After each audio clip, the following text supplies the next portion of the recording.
All right, fellas, we're good to go. We're Derek Shelton.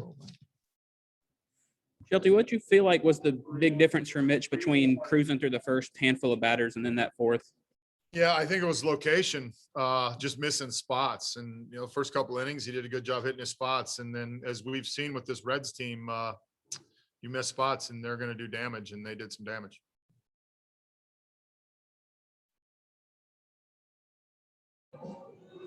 Shelty, how much did you think that the stalling striking of the bases loaded kind of set a bad tone? Because that was in the top of the fourth. That was in the bottom of the third, and the top of the fourth is when they went off. Yeah, I mean, I don't think really that had anything to do with it. That was an opportunity to score. Jake had taken a good swing, obviously, in his first at bat and hit the homer. And, we've got to come back out and execute pitches. I mean, that affects us a little bit in terms of we didn't separate the game. But in terms of everything else, we have to locate, and we didn't locate. So was it kind of, I know it's a wide-ranging question, but how do you kind of chalk up the struggles of the guys who came in after Keller too? Because it wasn't like, there was much stopping of the bleeding. Yeah, I mean, tonight was obviously not our night. I mean, we did not locate from, the fourth inning on in any stretch of the imagination. And it seemed like every time we missed location, we paid for it.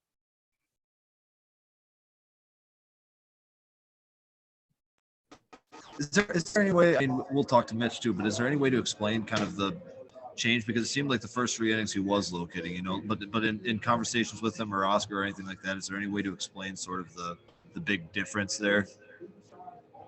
Yeah, I don't have a good explanation for it other than just missing spots. And, I know I keep coming back to that, but, at the big leagues, when you don't hit locations and you end up being in the middle of the plate, especially with a club that swings a bat as aggressively as they do, you get yourself in trouble. And that's kind of what happened. I mean, that inning started with the blue pit, and then from there, it just, kind of went downhill. Shelty, they've scored double digits in 3 of the 4 games they've played you. It was the last 3 games they played you. What is it about their lineup that they just seem to, when they get on a roll, they can be really tough to stop? Well, they're really aggressive. They have a good lineup. They have some guys that are swinging the bat pretty well. And when you're in the middle of the plate in a major league game, you're going to get hard hit balls. And that's what we saw tonight. Shelty, you said you want Mitch Keller to attack the zone. Did it look like, even though he wasn't locating, there were those 2 walks in the fourth inning, but did it look like that was his mentality still? Yeah, I think the first 3 innings, he did a good job of that. And in the third or the fourth inning, as we've pointed out, he just did not. And then not only, walking the 2 guys, but also it just seemed like, from our vantage point on the side, most of the balls that he missed with were in the middle or in the middle, with the breaking balls, it was up or down and into left-handers where, they're going to hit the ball hard. So he was logistical and maybe late in the game, so maybe that kind of drove the decision. But did you always know that Ben Gamel could play first base? I know that he's only played like 2 innings there, heading into this. Yeah, I knew that also because I asked him today if he'd ever played anywhere else, just kind of jokingly, have you ever played first? And he said, yeah, I played 2 innings there, and try to get Frazier off his feet in a game that had gotten out of hand. And I had Donnie ask him if he could play first, and he said, I don't have a glove. And luckily Christian Marrero had a left-handed glove, and he did a nice job over there. I mean, he almost made a hell of a play on the ball down the line, and did a good job getting to the bag on everyone. So he's doubled his innings at first.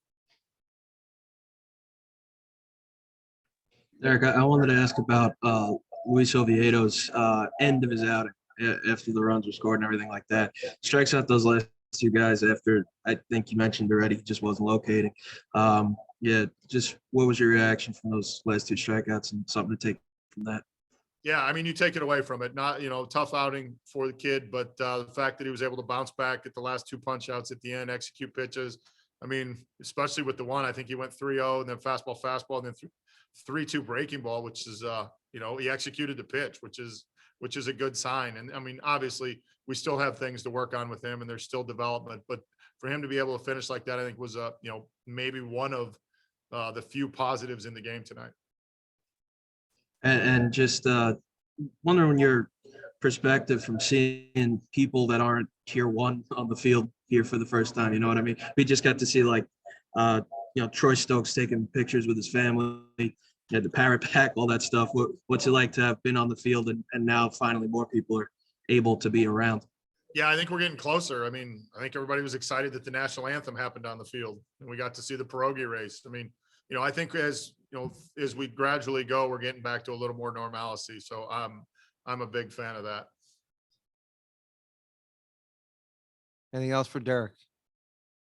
Thanks, guys.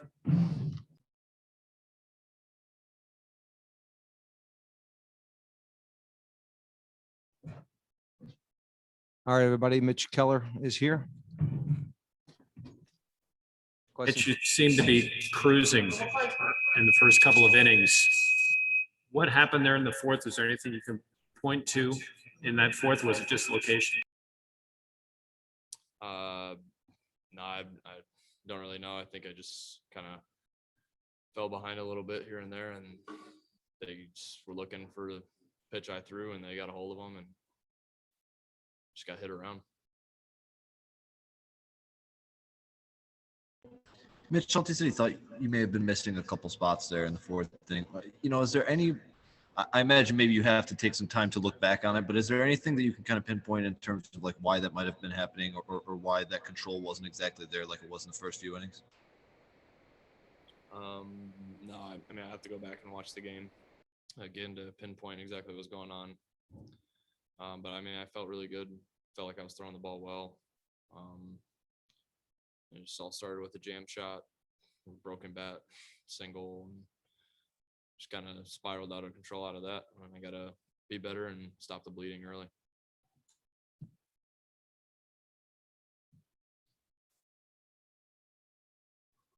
Mitch Schulte brought up that he thought that you were attacking the zone like you were in San Diego. Did you feel the same way, like just approach-wise? How did you feel just overall tonight?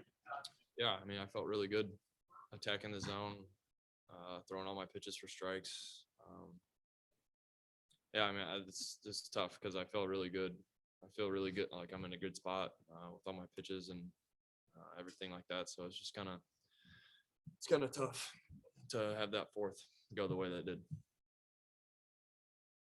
Mitch, when things do get bad in an inning, can you walk us through kind of your own mental state? Like what is going through your mind? How are you trying to refocus yourself to battle back there? Yeah, I mean, just good or bad. I mean, you just got to think about the next pitch no matter what. So that's what I was thinking out there, and just trying to flush whatever happened before it and make the next pitch. Mitch, this is a Reds lineup that scored 44 runs against you guys in 4 games. How difficult it is when they get going to get outs against this team? I mean, they have ability kind of 1 through 8 or 1 through 9 to get hits. Yeah, I mean, credit to them. They're a good lineup. When they get on a roll, they all start hitting. So, I mean, it's pretty apparent in the 4 games that we've played them already. It's just up to us to stop the bleeding and put an end to it quicker than it's happened.